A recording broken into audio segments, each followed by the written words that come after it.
platform workers. Gig workers of online platforms provide great dynamism to the new age services economy. Recognizing their contribution, our government will arrange for their identity cards and registration on the e-Shram portal. They will be provided healthcare under PM Jan Arogya Yojana. This measure is likely to assist nearly 1 crore gig workers.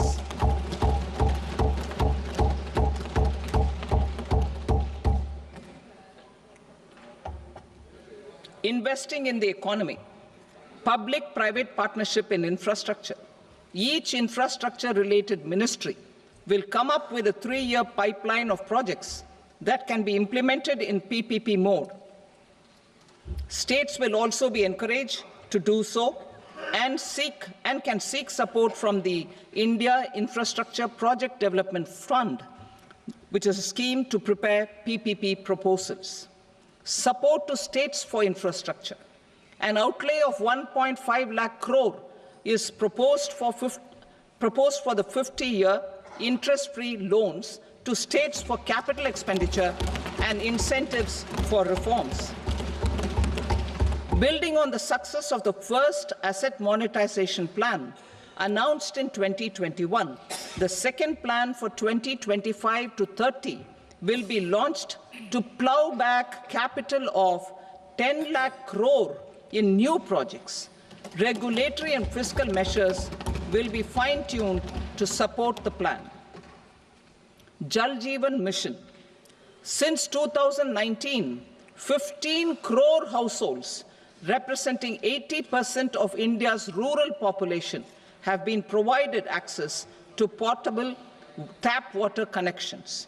To achieve 100% coverage, I am pleased to announce the extension of this mission until 2028 with an enhanced total outlay. The mission's focus will be on the quality of infrastructure and O&M of rural piped water supply schemes through Jan Bhagidari. A separate MOU or separate MOUs will be signed with the states and union territories to ensure sustainability and citizen-centric water services delivery. Urban sector reforms. Building on the July budget proposals, urban sector reforms related to governance, municipal services, urban land and planning will be incentivized. Urban Challenge Fund. The government will set up an urban challenge fund of 1 lakh crore rupees to implement the proposals for cities as growth hubs, creative redevelopment of cities, and for water and sanitation purposes announced in the July budget. This fund will finance up to 25% of the cost of bankable projects, with a stipulation that at least 50% of the cost is funded from bonds, bank loans, and PPPs. An allocation of 10,000 crore is proposed in 2025-26. Power sector reforms. We will incentivize electricity distribution reforms and augmentation of intra-state transmission capacity by states. This will improve financial health and capacity of electricity companies. Additional borrowing of 0.5% of GSDP will be allowed to states contingent on these reforms. Nuclear energy mission for Vikasit Bharat. Development of at least 100 gigawatt of nuclear energy by 2047 is essential for our energy transition efforts. For an active partnership with the private sector towards this goal, amendments to the Atomic Energy Act and the Civil Liability for Nuclear Damage Act will be taken up.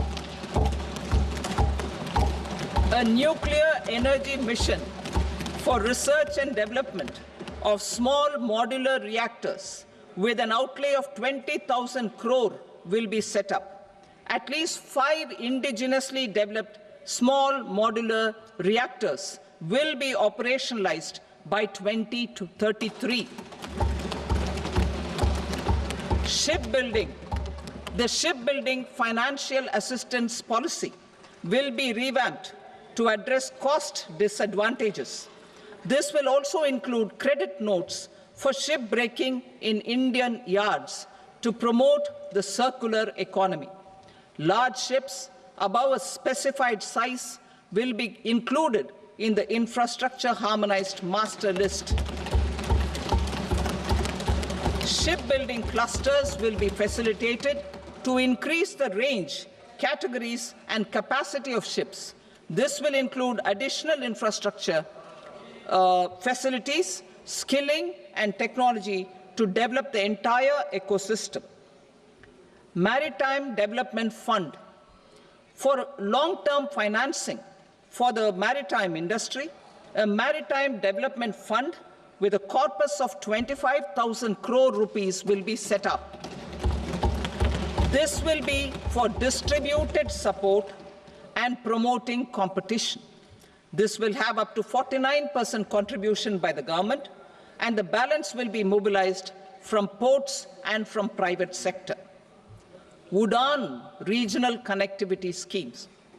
UDAN has enabled 1.5 crore middle-class people to meet their aspirations for speedier travel.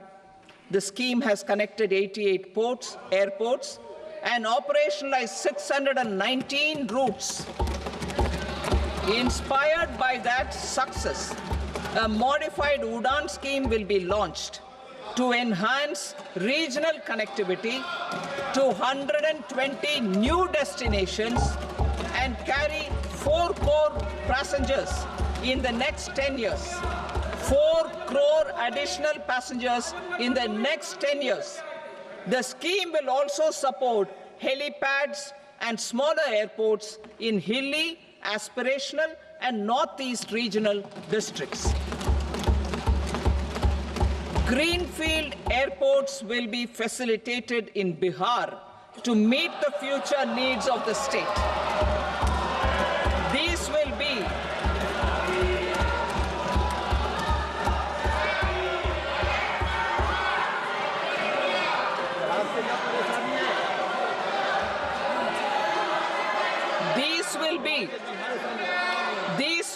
in addition to the expansion of the capacity of Patna Airport and a brownfield airport in Beta. Western Kosi Canal project in Mithilanchal. Financial support will be provided for the Western Kosi Canal ERM project, benefiting a large number of farmers cultivating over 50,000 hectares of land in the Mithilanchal region of Bihar. Mining sector reforms. Mining sector reforms, including those for minor minerals, will be encouraged through sharing of best practices and institutions of a state mining index. A policy for recovery of critical minerals from tailings will be brought out. Under the special window for affordable and mid-income housing, SWAMI, 50,000 dwelling units in stressed housing projects have been completed and keys handed over to home buyers. Another 40,000 units will be completed in 2025, further helping middle-class families who are paying EMIs on loans taken for apartments while also paying rent for their current dwellings.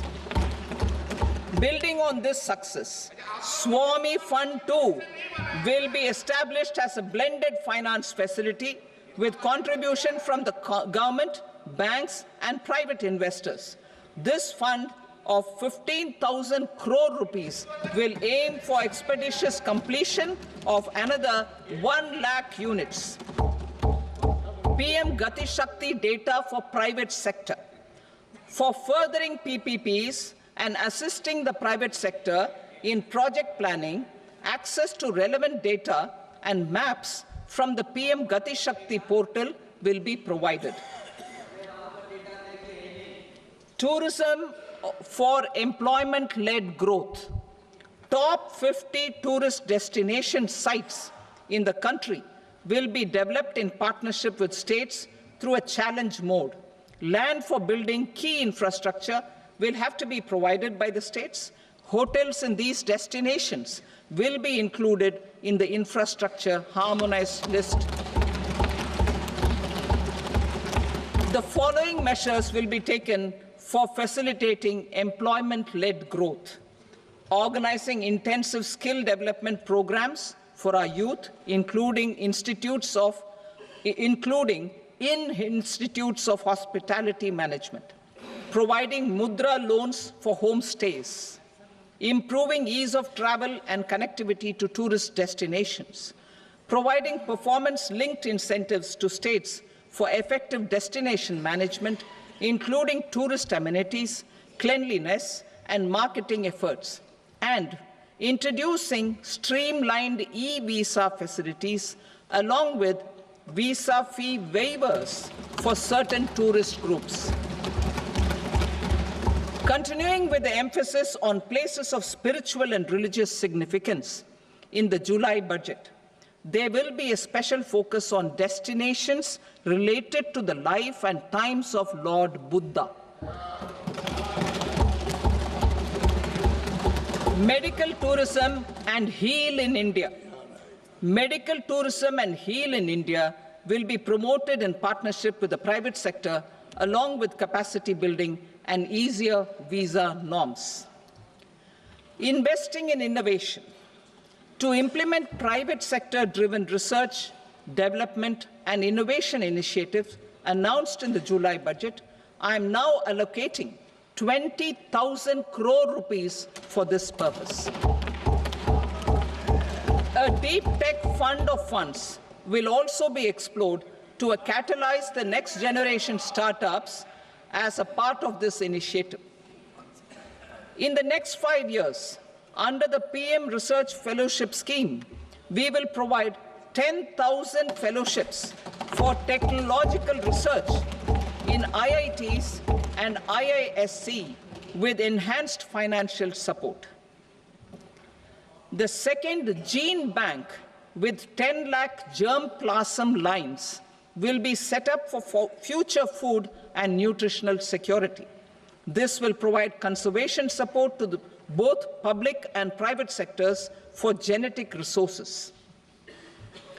We will start a national geospatial mission to develop foundational geospatial infrastructure and data. Using PM Gati Shakti, this mission will facilitate modernization of land records, urban planning, and design of infrastructure projects.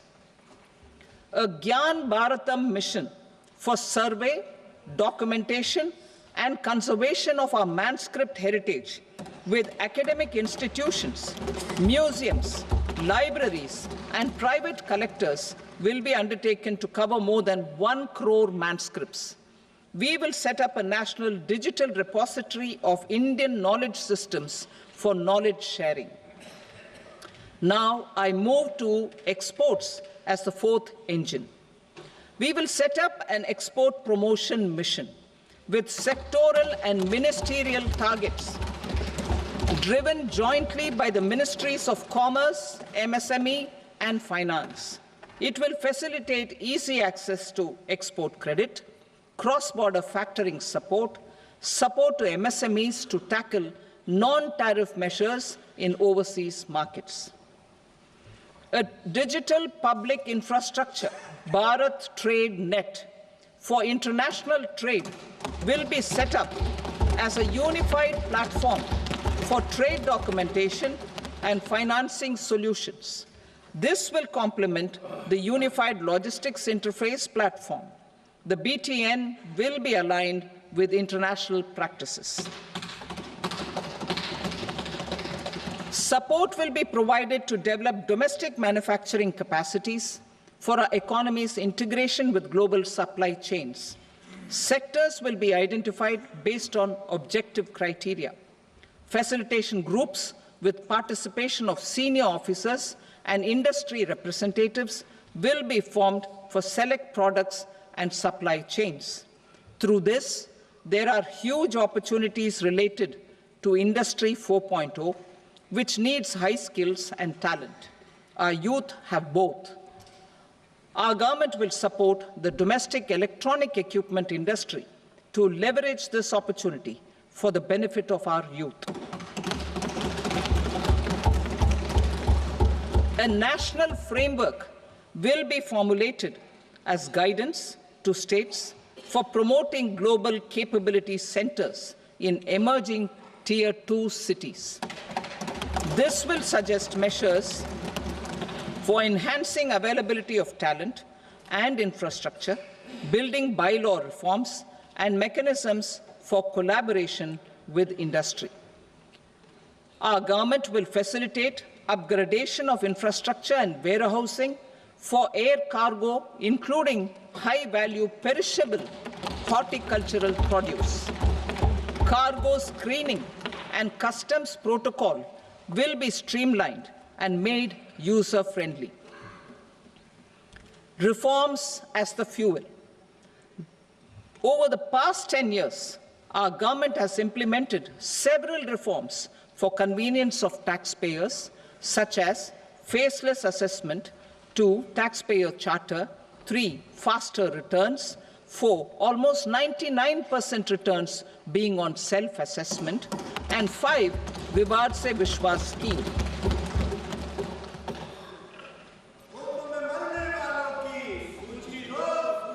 Continuing these efforts, I reaffirm the commitment of the Tax Department to trust first, scrutinize later. I also propose to introduce the new income tax bill next week. I will detail the indirect tax reforms and changes in direct taxes in Part B. Financial sector reforms. The FDI limit for the insurance sector will be raised from 74 to 100%. This enhanced limit will be available for those companies which invest the entire premium in India. The current guardrails and conditionalities associated with foreign investment will be reviewed and simplified. The services of India Post Payment Bank will be deepened and expanded in rural areas. NABFID will set up a partial credit enhancement facility for corporate bonds for infrastructure.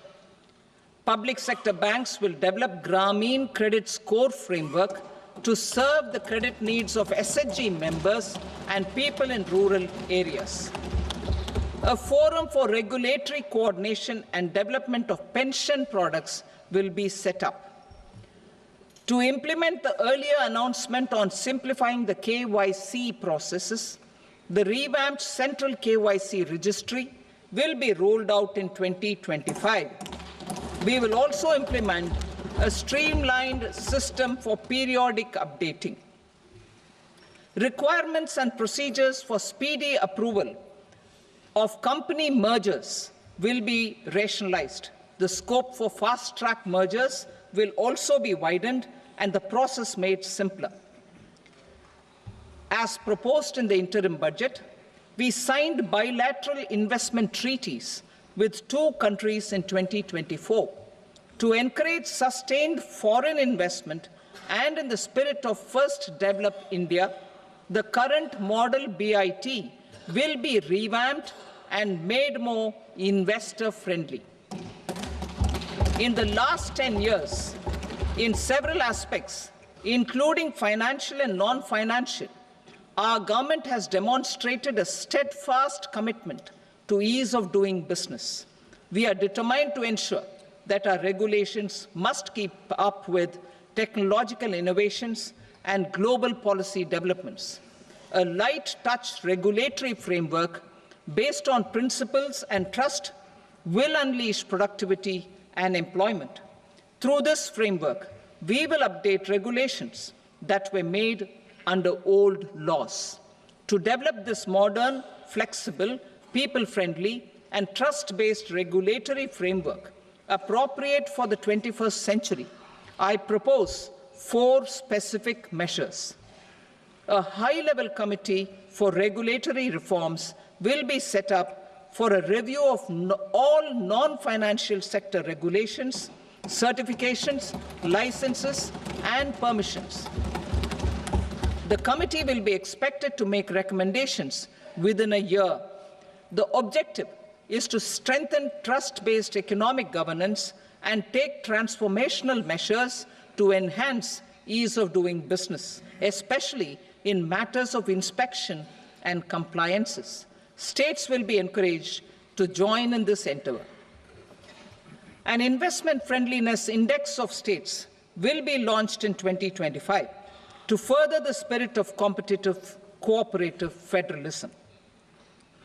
Under the Financial Stability and Development Council, a mechanism will be set up to evaluate impact of the current financial regulations and subsidiary instructions. It will also formulate a framework to enhance their responsiveness and development of the financial sector. In the Jan Vishwas Act 2023, more than 180 legal provisions were decriminalized. Our government will now bring up the Jan Vishwas Bill 2.0 to decriminalize more than 100 provisions in various laws. I now move to fiscal policy. In the July budget, I had committed to staying the course for fiscal consolidation. Our endeavor will be to keep the fiscal deficit each year such that central government debt remains on a declining path as a percentage of the GDP. The roadmap for the next 6 years has been detailed in the FRBM statement. Revised estimates for 2024-25. The revised estimate of the total receipts other than borrowings is 31.47 lakh crore rupees, of which the net tax receipts are 25.57 lakh crore rupees. The revised estimate of the total expenditure is 47.16 lakh crore rupees, of which the capital expenditure is about 10.18 lakh crore rupees.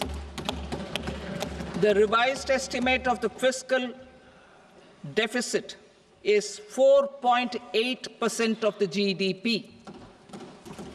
Budget estimates for 25-26. Coming to 25-26, the total receipts other than borrowings and total expenditure are estimated at 34.96 lakh crore rupees and 50.65 lakh crore rupees respectively. The net tax receipts are estimated at 28.37 lakh crore rupees. The fiscal deficit is estimated to be 4.4% of GDP. To finance the fiscal deficit, the net market borrowings from dated securities are estimated at 11.54 lakh crore. The balance financing is expected to come from small savings and other sources. The gross market borrowings are estimated at 14.82 lakh crore rupees. I will now move to Part B. Indirect taxes. My proposals relating to customs aim to rationalize tariff structure and address duty inversion. These will also support domestic manufacturing and value addition, promote exports, facilitate trade, and provide relief to common people. Rationalization of customs tariff structure for industrial goods. As a part of comprehensive review of customs rate structure announced in July 2024 budget, I propose to 1. Remove 7 tariff rates. This is over and above the 7 tariff rates removed in 23-24 budget. After this, there will be only 8 remaining tariff rates, including 0 rate. 2. Apply appropriate cess to broadly maintain effective duty incidence, except on a few items where such incidence will reduce marginally. 3. levy not more than one cess or surcharge.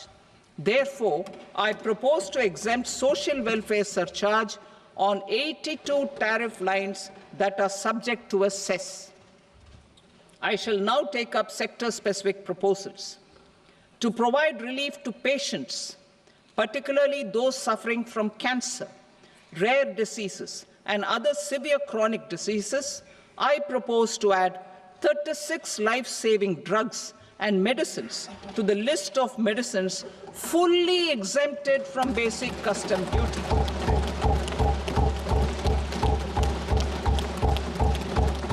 I also propose to add 6 life-saving medicines to the list attracting concessional custom duty of 5%. Full exemption and concessional duty will also respectively apply on the bulk drugs for manufacture of the above. Specified drugs and medicines under patient assistance programs run by the pharmaceutical companies are fully exempt from BCD, provided the medicines are supplied free of cost to the patients. I propose to add 37 more medicines along with 13 new patient assistance programs. Support to domestic manufacturing and value addition. Critical minerals. In the July 2024 budget, I had fully exempted BCD on 25 critical minerals that are not domestically available. I had also reduced BCD of 2 other such minerals to provide a major fillip to their processing, especially by MSMEs. Now, I propose to fully exempt cobalt powder and waste, the scrap of lithium-ion battery, lead, zinc, and 12 more critical minerals. This will help secure their availability for manufacturing in India and promote more jobs for our youth. To promote domestic production of technical textile products such as agro-textiles, medical textiles, and geotextiles at competitive prices, I propose to add 2 more types of shuttle-less looms to the list of fully exempted textile machinery. I also propose to revise the BCD rate on knitted fabrics covered by 9 tariff lines from 10 or 20 to 20% or 115 rupees per kg, whichever is higher. Electronic goods. In line with our Make in India policy and to rectify inverted duty structure, I propose to increase the BCD on interactive flat panel display from 10% to 20% and reduce the BCD to 5% on open cell and other components. In 23-24 budget, for the manufacture of open cells of LCD, LED TVs, I had reduced the BCD on parts of open cells from 5% to 2.5%. To further boost the manufacture of such open cells, the BCD on these parts will now stand exempted. Lithium-ion battery. To the list of exempted capital goods, I propose to add 35 additional capital goods for EV battery manufacturing and 28 additional capital goods for mobile phone battery manufacturing. This will boost domestic manufacture of lithium-ion batteries, both for mobile phones and for electric vehicles. Shipping sector. Considering that shipbuilding has a long gestation period, I propose to continue the exemption of BCD on raw materials, components, consumables, or parts for the manufacture of ships for another 10 years.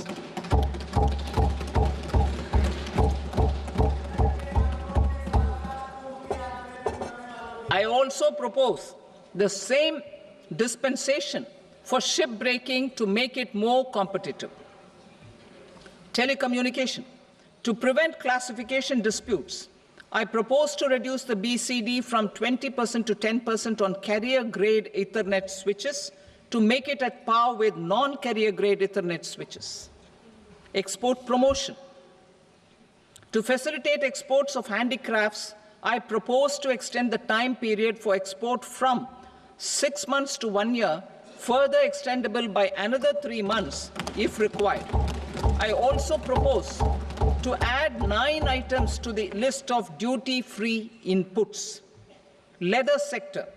I propose to fully exempt BCD on wet blue leather to facilitate imports for domestic value addition and employment.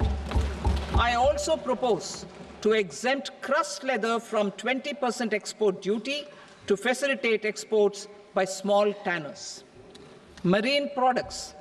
To enhance India's competitiveness in the global seafood market, I propose to reduce BCD from 30% to 5% on frozen fish paste, surimi, for manufacture and export of its analog products.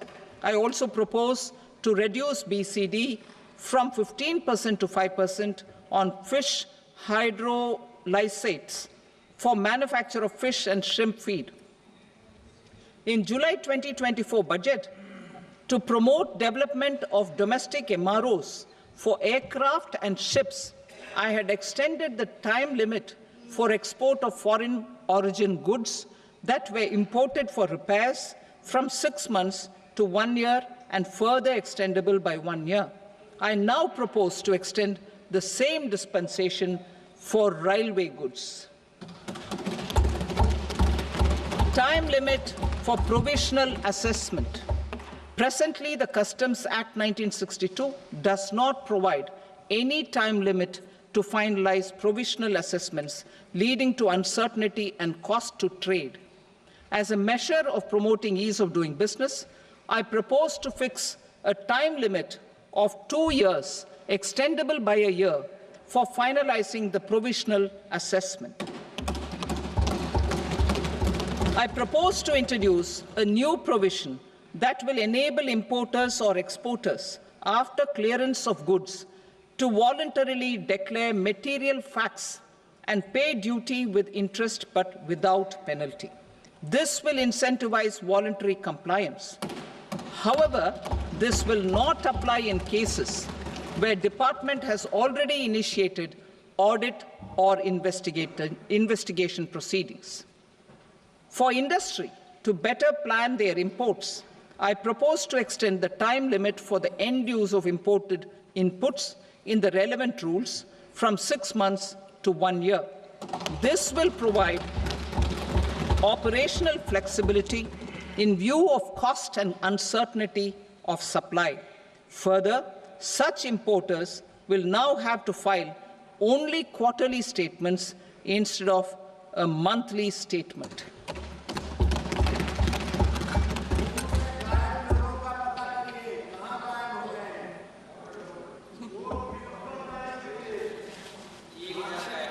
I now come to my direct tax proposals. In Part A, I have briefly underlined taxation reforms as one of key reforms to realize our vision of Vikasit Bharat. In respect of criminal law, our government had earlier ushered in Bharatiya Nyaya Sanhita, replacing Bharatiya Danda Sanhita. I am happy to inform this august House and the country that for new income tax bill will carry forward the same spirit of Nyaya in its drafting as well. The new bill will be clear and direct in text, with close to half of the present law in terms of both chapters and words. It will be simple to understand for taxpayers and tax administrators, leading to tax certainty and reduced litigation. Reforms, however, are not a destination. They are means to achieve good governance for our people and economy. Providing good governance primarily involves being responsive. The Tirukural captures this in verse 542, which reads, "Vaanokki vaazhum ulagallam, mannavan kol nokki vaazhum kudi," meaning, just as the living beings live expecting rains, citizens live expecting good governance. Our government is committed to keeping an ear to the ground and a finger on the pulse and responding while balancing our national building efforts.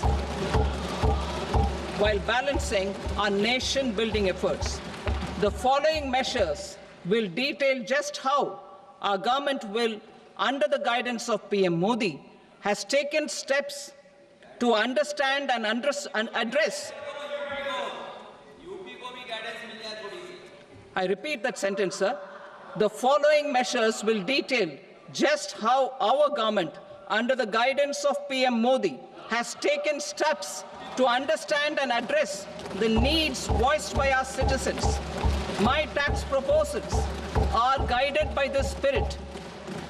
The objectives of my proposals are as follows. Personal income tax reforms with special focus on middle class. Rationalization of TDS and TCS for easing difficulties. Encouraging voluntary compliance. Reducing compliance burden. Ease of doing business, employment and investment. I will come to my proposal on personal income tax towards the end. TDS and TCS, rationalization for easing difficulties. I propose to rationalize tax deduction at source, TDS, by reducing the number of rates and thresholds above which TDS is deducted. Further, threshold amounts for tax deduction will be increased for better clarity and uniformity. The limit for tax deduction on interest for senior citizens is being doubled from the present 50,000 rupees to 1 lakh rupees. Similarly, the annual limit of 2.40 lakh rupees for TDS on rent is being increased to 6 lakh rupees. This will reduce the number of transactions liable to TDS, thus benefiting small taxpayers receiving small payments. The threshold to collect tax at source, the TCS, on remittances under RBI's liberalized remittance scheme, the LRS, is proposed to be increased from 7 lakh to 10 lakhs. I also propose to remove TCS on remittances for education purposes, where such remittances is out of a loan taken from a specified financial institution. Both TDS and TCS are being applied on any transaction related to sale of goods. To prevent such compliance difficulties, I propose to omit the TCS. I also propose that the provisions of the higher TDS deduction will now apply only in non-PAN cases. In July 2024, the delay for payment of TDS up to the due date of filing statement was decriminalized. I propose to provide the same relaxation to TCS provisions as well. The government under the leadership of Prime Minister Modi believes in Sabka Saath, Sabka Vikas, Sabka Vishwas and Sabka Prayas. In line with this, we brought in updated return facility in 2022 for voluntary compliance by taxpayers who had omitted to report their correct income. Our trust in taxpayers was proved right. Nearly 90 lakh taxpayers voluntarily updated their incomes by paying additional tax. Taking this trust further, I now propose to extend the time limit to file updated returns for any assessment year from the current limit of 2 years to 4 years. I propose to reduce the compliance burden for small charitable trusts and institutions by increasing their period of registration from 5 years to 10 years. It is also proposed that disproportionate consequences do not arise for minor defaults, such as incomplete applications filed by charitable entities. Presently, taxpayers can claim the annual value of self-occupied properties as nil only on the fulfillment of certain conditions. Considering the difficulties faced by taxpayers, it is proposed to allow the benefit of 2 such self-occupied properties without any condition.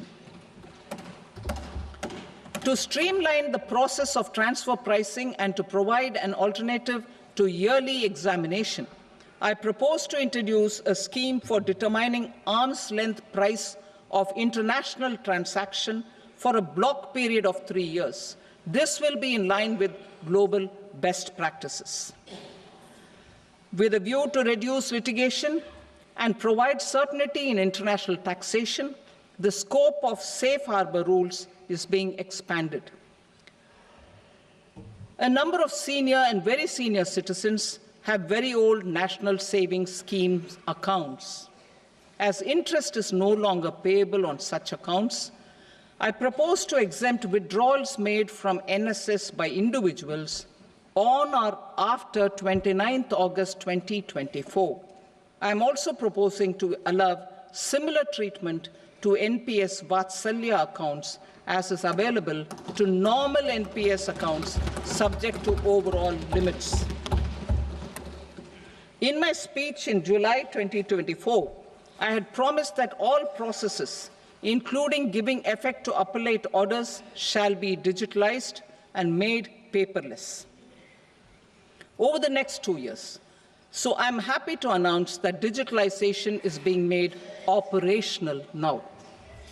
In July 2024, we brought in the Vivad Se Vishwas scheme to resolve income tax disputes pending in appeal. The scheme has received a great response, with nearly 33,000 taxpayers having availed of the scheme to settle their disputes. I have a few proposals to promote investment and employment. It is proposed to provide a presumptive taxation regime for non-residents who provide services to a resident company that is establishing or operating an electronics manufacturing facility. I further propose to introduce a safe harbor for tax certainty for non-residents who store components for supply to specified electronics manufacturing units. Presently, the tonnage tax scheme is available only to sea-going ships. The benefits of existing tonnage tax scheme are proposed to be extended to inland vessels registered under the Indian Vessels Act 2021 to promote inland water transport in the country. Extension for incorporation of startups.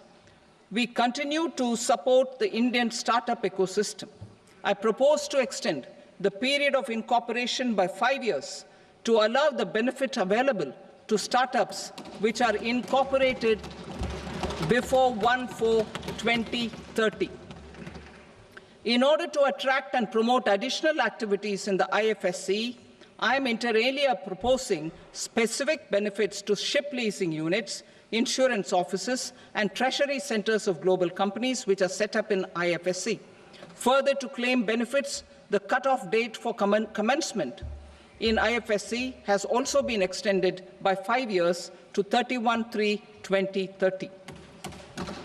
Category 1 and Category 2 AIFs are undertaking investments in infrastructure and other such sectors. I propose to provide certainty of taxation to these entities on the gains from securities, to promote funding from sovereign wealth funds and pension funds to the infrastructure sector.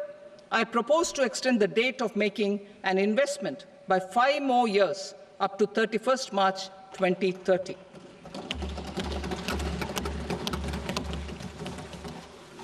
Personal income tax reforms with special focus on middle class. Democracy, demography, and demand are the key support pillars in our journey towards Vikasit Bharat. The middle class provides strength for India's growth.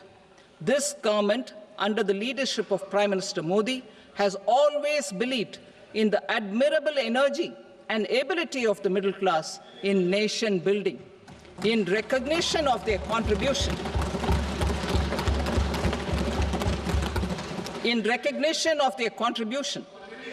we have periodically reduced their tax burden. Right after 2014, the nil tax slab was raised to 2.5 lakhs of rupees, which was further raised to 5 lakh rupees in 2019 and to 7 lakh rupees in 2023. This is reflective of our government's trust on the middle-class taxpayers. I am now happy to announce that there will be no income tax payable up to income of 12 lakh rupees.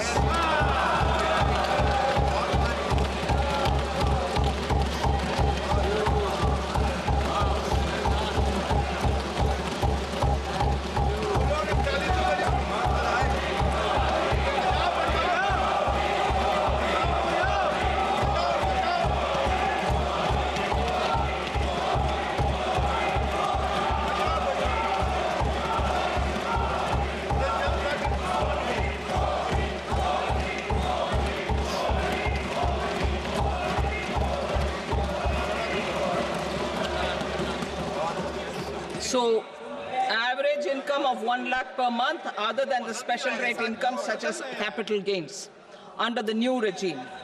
This limit will be 12.75 lakh for salaried taxpayers due to the standard deduction of 75,000. Slabs and rates are being changed across the board to benefit all taxpayers. The new structure will substantially reduce the taxes of the middle class and leave more money in their hands, boosting household consumption, savings, and investment.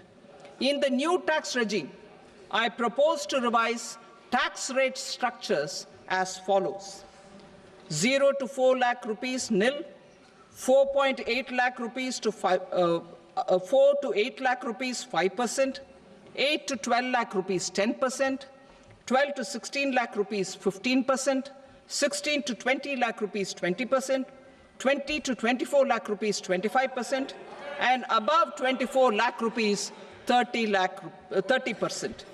To taxpayers up to 12 lakh of normal income other than special rate income such as capital gains. I read that again.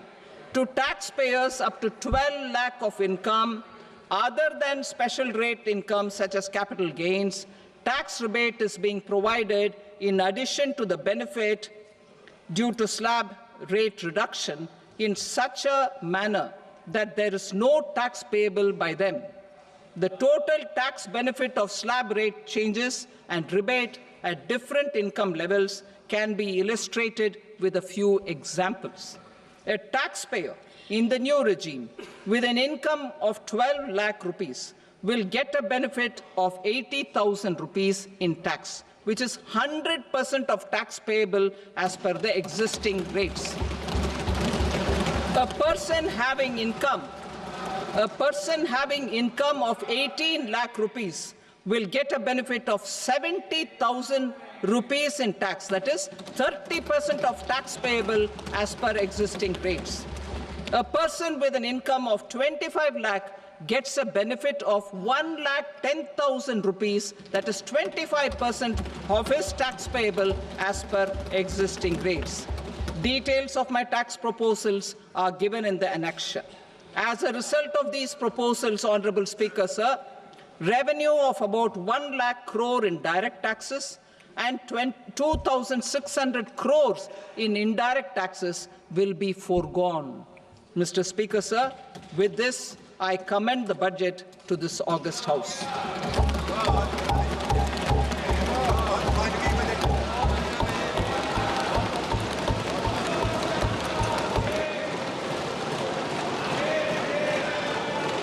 Item number 2, Srimati Nirmala Sitharaman.